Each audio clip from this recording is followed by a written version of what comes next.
नमस्कार, मैं डॉक्टर अतुल शाही। आज का टॉपिक है अभिक्रमित अनुदेशन के मौलिक सिद्धांत। जैसा कि आप सभी जानते हैं, अभिक्रमित अनुदेशन स्वचालित एवं वैयक्तिकता पर आधारित होता है। इसमें छात्र सचेष्ट रहकर स्वयं अपनी गति एवं सामर्थ्य के अनुसार सीखते हैं, जिससे उनमें आत्मनिर्भरता एवं आत्माभिव्यक्ति की भावना का अभ्युदय होता है।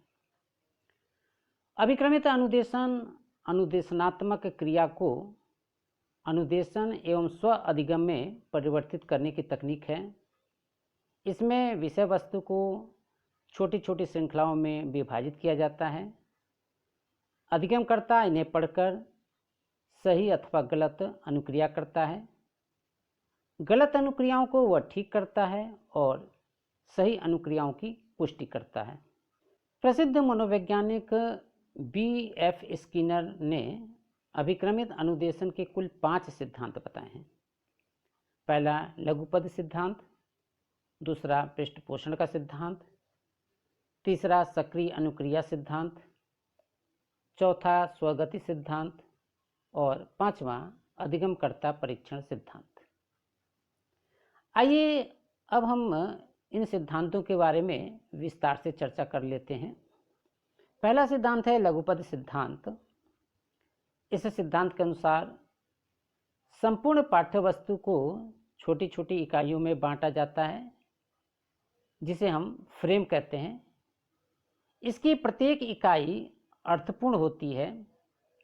इस प्रकार से जब इकाई बनाकर पढ़ाया जाता है तो उससे छात्रों को अनेक प्रकार के लाभ होते हैं, जैसे पाठ सीखने में आसानी होती है, सीखने की गति उनकी सुविधानुसार हो जाती है, गलती होने की संभावना कम होती है और यदि गलती हो भी जाती है तो उसे तत्काल सुधारा भी जा सकता है। इससे बालकों को प्रोत्साहन मिलता है और इसमें खास बात यह है कि बालक को एक बार में एक ही इकाई को पढ़ाया जाता है।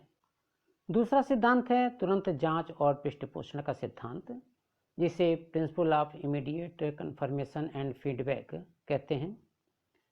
इसमें अधिगमकर्ता को इस बात का पता चल जाता है कि हमारा उत्तर सही है या गलत, जिसे विद्वानों ने नॉलेज ऑफ रिजल्ट की संज्ञा दी है। यदि उत्तर सही नहीं है तो उसे तत्काल सुधारने का अवसर दिया जाता है। पुनः अधिगमकर्ता पूर्व की सारी प्रक्रियाओं की जांच करके सही उत्तर तक पहुंचने का प्रयास करता है।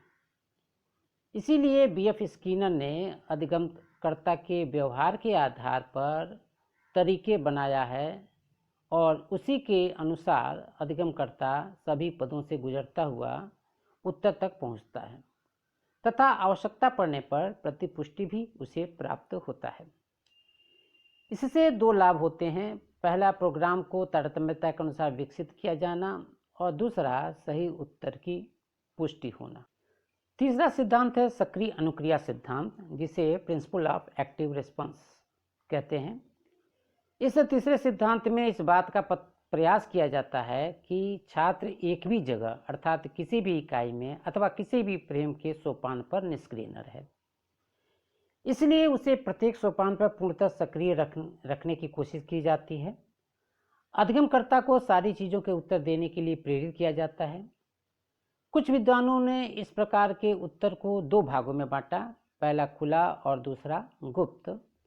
खुले प्रकार को वे पर्यवेक्षणीय और गुप्त उत्तरों को वे अपर्यवेक्षणीय मानते हैं, जबकि यह गलत है। दोनों प्रकार के उत्तर पर्यवेक्षणीय होते हैं।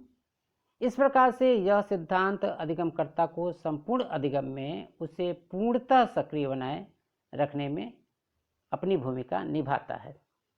चौथा सिद्धांत स्वचालन अथवा स्वगति का सिद्धांत, जिसे प्रिंसिपल ऑफ सेल्फ पेसिंग कहते हैं। यह सिद्धांत पूर्णतः बालक की वैयक्तिक भिन्नता पर आधारित होता है।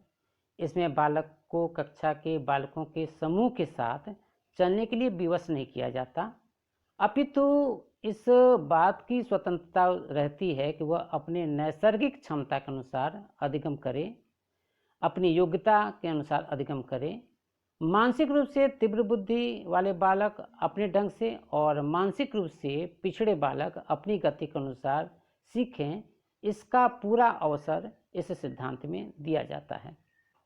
और अंतिम सिद्धांत है स्व परीक्षण का सिद्धांत, प्रिंसिपल्स ऑफ सेल्फ टेस्टिंग। इस अंतिम सिद्धांत में छात्र अपने उत्तर को एक कागज पर नोट करता है और जहां वह उत्तर गलत हो जाता है तो उस गलत उत्तर होने के कारणों का पता लगाता है और उसे दूर करने का प्रयास करता है। यदि आवश्यकता पड़ती है तो प्रोग्राम की कतिपय कमजोरियों एवं त्रुटियों को सुधारा भी जाता है।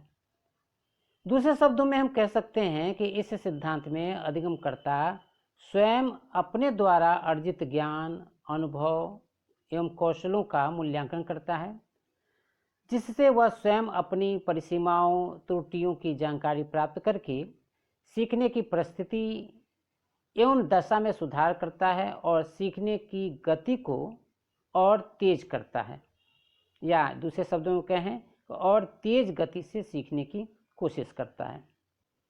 आइए अब हम जान लेते हैं अभिक्रमित अधिगम के प्रारूप के निर्माण के बारे में।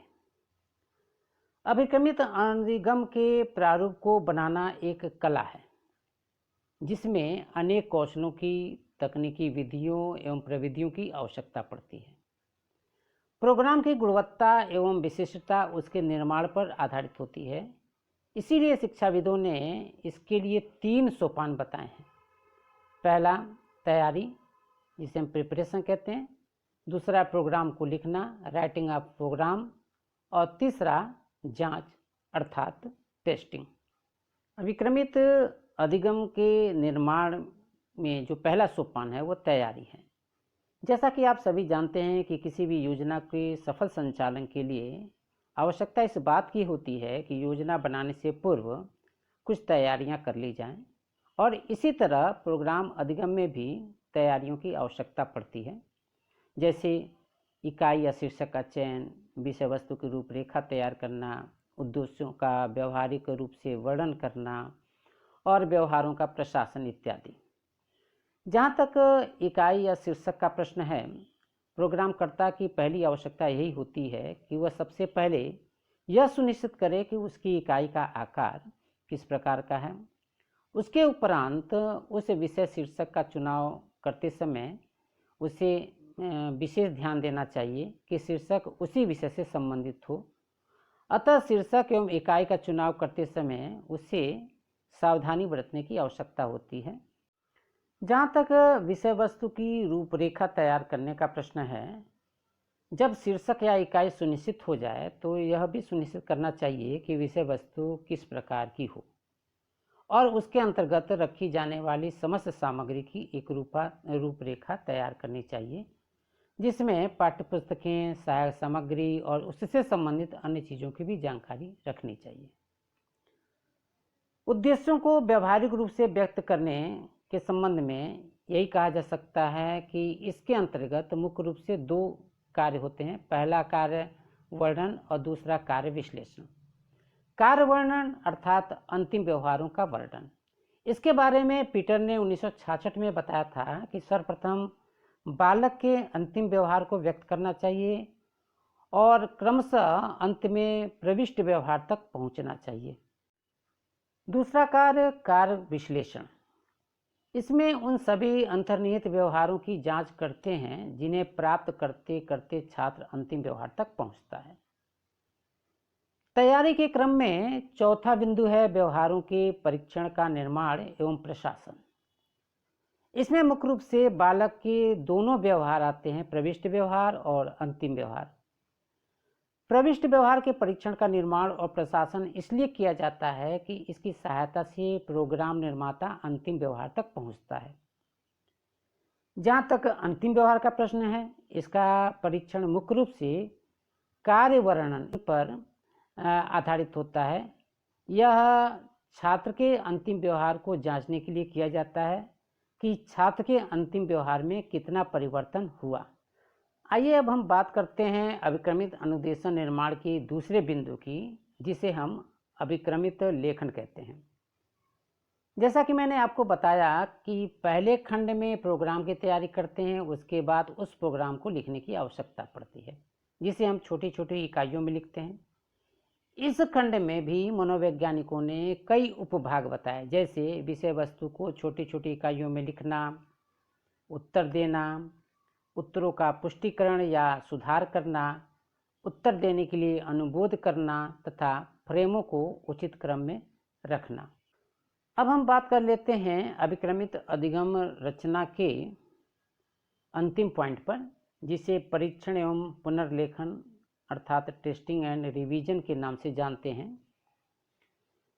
हम सभी जानते हैं कि किसी भी प्रोग्राम की तैयारी और उसे लिख देने मात्र से वह पूर्ण नहीं माना जाता, वरन उसका आकलन करना होता है, उसकी जांच करनी होती है, जिसके लिए हमें मूल प्रतिवेदन लिखना होता है। इसके अंतर्गत प्रोग्राम निर्माता 5 से 10 छात्रों के साथ बैठकर ड्राफ्ट बनाता है। उसे बनाने के साथ बीच बीच में वह यह भी पता लगाता रहता है कि छात्र को किस तरह की कठिनाई हो रही है, कहाँ सुधारने अथवा बदलने की आवश्यकता है, और यह क्रम तब तक चलता रहता है जब तक छात्र भली भांति समझ न ले, तभी ड्राफ्ट को लिखता है, और लिखना भी चाहिए। जब ड्राफ्ट तैयार कर लिया जाता है तो आवश्यकता इस बात की होती है कि उसकी जांच की जाए। इसके लिए ड्राफ्ट को संपादित या क्रियान्वित किया जाता है, और इसके लिए कुछ छोटी छोटी बातों का भी ध्यान रखना आवश्यक होता है, जैसे साफ एवं शुद्ध लेखन, स्पष्ट एवं सरल लेखन, प्रारंभिक स्तर पे अनुबोध अधिक दिया जाना, यानी कि प्रश्नों के लिए ऑप्शन उत्तर के रूप में ऑप्शन का अधिक होना, फ्रेम का वितरण जो होना चाहिए वह छोटा होना चाहिए, पर्याप्त सामग्री होनी चाहिए, और साथ ही साथ प्रोग्रामर को छात्रों के मानसिक स्तर को भी ध्यान में रखना चाहिए। ड्राफ्ट बनाने के लिए इन सारी चीज़ों का विशेष महत्व होता है। हैं तो ये बातें छोटी छोटी, लेकिन अति महत्वपूर्ण हैं। टेस्टिंग एंड रिवीजन के इस खंड में इस बात का विशेष ध्यान रखना चाहिए कि प्रोग्रामकर्ता जब अपने प्रोग्राम को छोटे समूह पर सफल कर ले तो उसी प्रोग्राम को बड़े समूह पर प्रशासित करे। उसमें यह देखना चाहिए कि यह प्रोग्राम अपने उद्देश्यों की प्राप्ति में किस सीमा तक सफल है। यदि कम सफल हुआ तो इसका कारण क्या है, अर्थात कहाँ पर सुधार की आवश्यकता है, तथा छात्र के सीखने की गति क्या है, तथा उसी अनुसार परिमार्जन एवं परिवर्धन करना चाहिए। तो यह तो था अभिक्रमित अनुदेशन का सिद्धांत और अभिक्रमित अनुदेशन के निर्माण के सोपान। अगले वीडियो में अभिक्रमित अनुदेशन के प्रकारों की चर्चा करेंगे। धन्यवाद।